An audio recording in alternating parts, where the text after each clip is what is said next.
ggwanga mubiraba olunaku lwegyo twazze wano nina omwami yampeereza voice note mulabi gwasumulula nnyo ndowooza twabadde erindoza mutwe kyolo yakubye essimu bali tanamaliriza kwogera byayogera neevaako then tugamba tuyogera ku muyimbi wa ggwanga kamulumye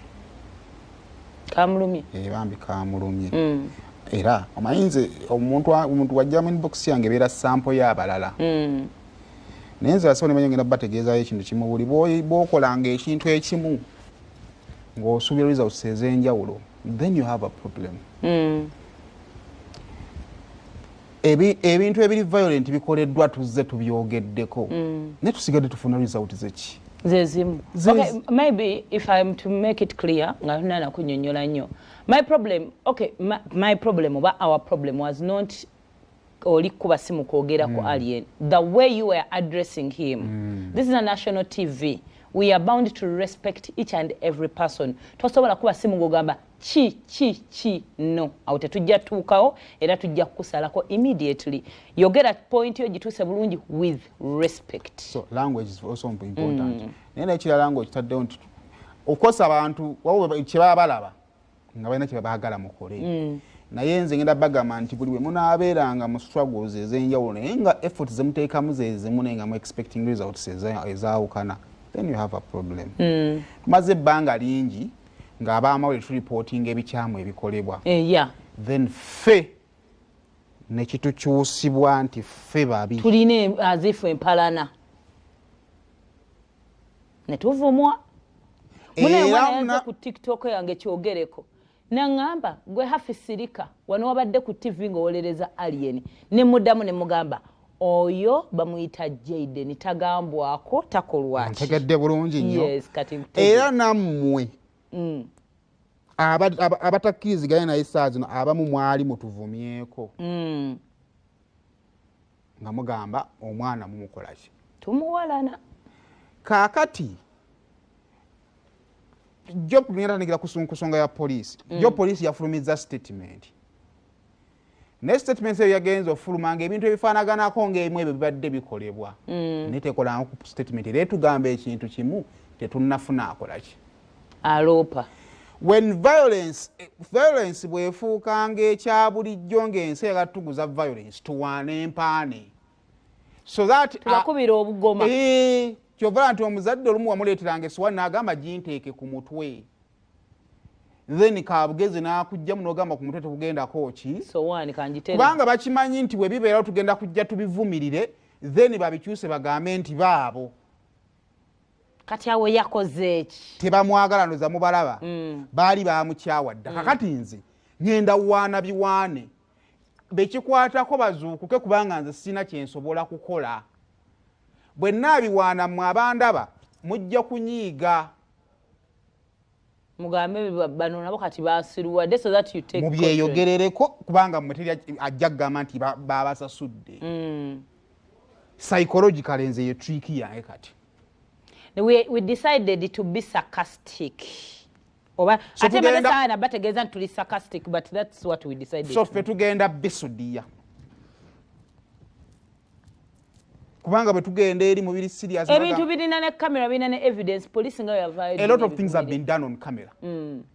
Bwe bimala okukolebwa mu camera bw'ovaayo ndowooza olaba baneesema muyina omutima omubi waki mulwanisa omwana omuto nengamba Katonda wange omuntu yalangadde okubeera omuto ku myaka 3 omwana omuto mumuleke Jayden kakati banne tugenda kugamba kuba Jayden bammwe naye ndowooza namwe mwalabye nti bisoboka omanyi monopole obusiru tebubangako monopole by the way okubeera omugezi mbukati bannayuganda muno bino tebabiraba nti bijja okubeera omugezi kyekizibu kubanga amagezi si ga buli ki tiga buli omu naye ate n'omusiru asobola okwesiriwaza n'omugezi asobola okwesiriwaza kakakati tobeeranga mu kyangu n'olowooza nti nno gwasobola okukikola wekka just abalala bagezi bugezi obutakola kyokola kyovula nze nasazewo bano ababiri bonna bahiro bange tubeera tugamana abantu abatuwemula you would just choose to be not stupid to say some words. Omuli gwakuba Nadine. Nadine alikuwa wegamba nogamba nfudde.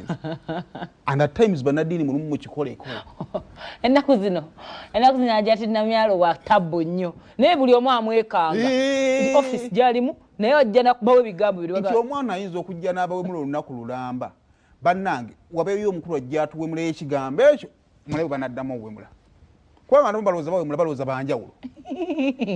Ate abasobola okuwemula. Vaayo olumu owemuleko. Kakati what happened yesterday? It is a stone ku minzaani n'ebalansinga. Kubanga lisaazo n'abasecurity basubeddwa tusibaani tulekaani. Kubanga waliwo ekitabadde kipya sayidi embadde bakolanga ki? Naye mmwe mu ggwanga sebo ne mufuula ti sebo omuntu asobola okujja n'akola ebintu bye n'atambula n'agenda ate mutandika kuwona. N'ekya n'akola ekirala oli n'akola abaana baali bagenda kwokya emmotoka y'omukulu. Kino kya busiru ekyakoleddwa ne tukole tutya. Kya busiru nnyo. Nnyo. Naye abalina okukyogerako mwagaana okukyogerako mu kaseera kakyakatuufu. Kankubuzeko ojjukira gwe twakola alien we yakuba Evelyn Mike ku show ne bamuyita ku police. Did he turn up? Nasimba okuwulira nga Mike agamba fayire ebuuka bwedda. Okyamu n'ebintu bitandikawo bityo byatandika mpola mpola weebityo. Kale mu byonna nze bensinga okunenya be bakama baffe mu ggwanga lino. Mubadde mubiraba. Era kati ffe kye twakozemu ng'Abannayuganda twekutte ttiimu tunyumirwe. Ffe kati katulabe tetuyina. Ffe katukole gwa kunyumirwa naye. Ojja gamba of course 100% on this side oyinza okondemminga bapalaso kye baakoze. Kibi nnyo. Tekyetaaga na kukulowoozaamu gwa kubiri. Ekisooka ewaka waliwo abaana ba aliyeni. Ewaka waliwo maama wa aliyeni. Singa omukyalo oyo ku myaka gy'alina oyase dinisa pressure nezimukuba bw'afa osobola okwesonyiwa. Naye omuntu agenda kugamba ku mirundi abantu gye baloopye ki ekikoleddwa. Ate ojja kuba akamebala oleeteka video akali mu kuzanyibwa ku TV consecutively ku days ngola abavubuka bakisemu bantu bakuba ng'omuntu yazze mu kivulu bali mu kumuwubira omuliro. Kati awo bwe maliriza nga wagambye minzaani oweeryanyi bw'akwata ku weeryanyi nga mubasalira layini nga beekuba. Otegedde bulungi? So kati kino njagala kizzaayo andi obuzibu buli luddawa.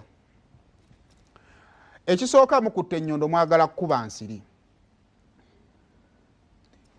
Abandaba ku TV amakya gonna njagala kubategeeza nti ghetto mugiyingiddemu n'ekizibu muli ku ntandikwa ya ghetto temuyingidde ghetto gitegeera. Mulemereddwa okugetinga in touch with the right people abali mu ghetto bababuulire nti ghetto kyeki. Mu ghetto ani ayogera, mu ghetto ani atayogera. Ojja kusanga omuntu kituufu ng'alina ghetto naye ng'alina yeewaffe mu lufuka. Naye nga talina ghetto nnene. Abaana ba ghetto ebizibu byabwe ebituufu biri luddawa? Solution y'ebizibu byabwe yeeriwa? We mugenda okukwata abaana ba ghetto abagenda okusinkana omukulembeze wa ggwanga mubagamba mugende mu muzeeyi agenda mujje tugende muzeeyi abaweeyo omutwalo. Is it their problem?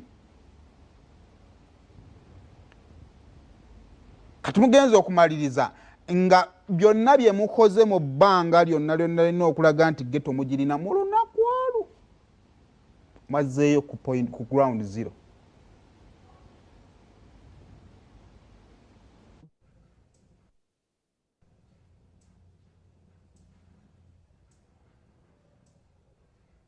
Mulimba nnyo mwana ba boy.